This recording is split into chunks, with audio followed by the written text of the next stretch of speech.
Joshua. Chapter 8. Yahweh said to Joshua, "Don't be afraid, and don't be dismayed. Take all the warriors with you, and arise, go up to Ai. Behold, I have given into your hand the king of Ai, with his people, his city, and his land. You shall do to Ai and her king as you did to Jericho and her king, except you shall take its goods and its livestock for yourselves. Set an ambush for the city behind it." So Joshua arose, with all the warriors, to go up to Ai. Joshua chose 30,000 men, the mighty men of valor, and sent them out by night. He commanded them, saying, "Behold, you shall lie in ambush against the city, behind the city. Don't go very far from the city, but all of you be ready. I and all the people who are with me will approach the city.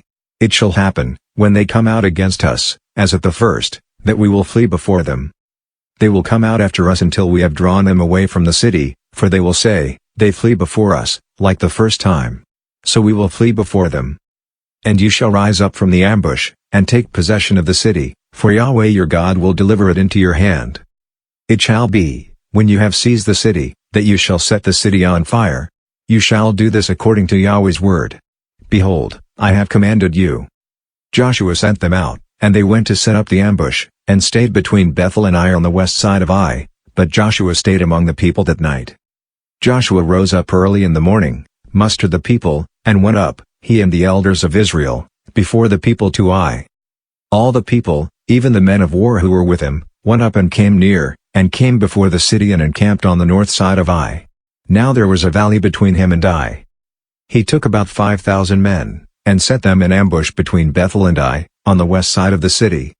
So they set the people, even all the army who was on the north of the city, and their ambush on the west of the city, and Joshua went that night into the middle of the valley. When the king of Ai saw it, they hurried and rose up early, and the men of the city went out against Israel to battle, he and all his people, at the time appointed, before the Arabah, but he didn't know that there was an ambush against him behind the city. Joshua and all Israel made as if they were beaten before them, and fled by the way of the wilderness. All the people who were in the city were called together to pursue after them. They pursued Joshua, and were drawn away from the city. There was not a man left in Ai or Bethel who didn't go out after Israel. They left the city open, and pursued Israel. Yahweh said to Joshua, "Stretch out the javelin that is in your hand toward Ai, for I will give it into your hand." Joshua stretched out the javelin that was in his hand toward the city. The ambusher rose quickly out of their place, and they ran as soon as he had stretched out his hand and entered into the city and took it. They hurried and set the city on fire. When the men of Ai looked behind them, they saw, and behold, the smoke of the city ascended up to heaven, and they had no power to flee this way or that way. The people who fled to the wilderness turned back on the pursuers. When Joshua and all Israel saw that the ambush had taken the city, and that the smoke of the city ascended, then they turned back and killed the men of Ai. The others came out of the city against them, so they were in the middle of Israel, some on this side, and some on that side. They struck them, so that they let none of them remain or escape. They captured the king of Ai alive, and brought him to Joshua. When Israel had finished killing all the inhabitants of Ai in the field, in the wilderness in which they pursued them, and they had all fallen by the edge of the sword until they were consumed, all Israel returned to Ai and struck it with the edge of the sword. All that fell that day, both of men and women, were 12,000, even all the people of Ai. For Joshua didn't draw back his hand, with which he stretched out the javelin, until he had utterly destroyed all the inhabitants of Ai. Israel took for themselves only the livestock and the goods of that city, according to Yahweh's word which he commanded Joshua.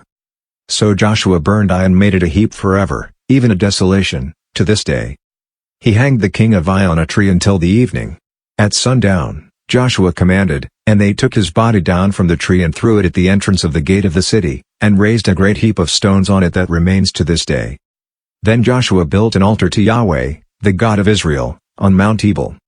As Moses the servant of Yahweh commanded the children of Israel, as it is written in the book of the law of Moses, an altar of uncut stones, on which no one had lifted up any iron. They offered burnt offerings on it to Yahweh and sacrificed peace offerings. He wrote there on the stones a copy of Moses' law, which he wrote in the presence of the children of Israel.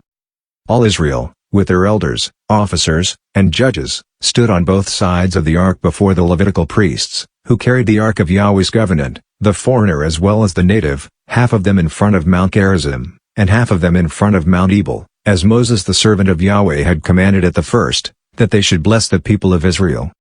Afterward he read all the words of the law, the blessing and the curse, according to all that is written in the book of the law. There was not a word of all that Moses commanded which Joshua didn't read before all the assembly of Israel, with the women, the little ones, and the foreigners who were among them.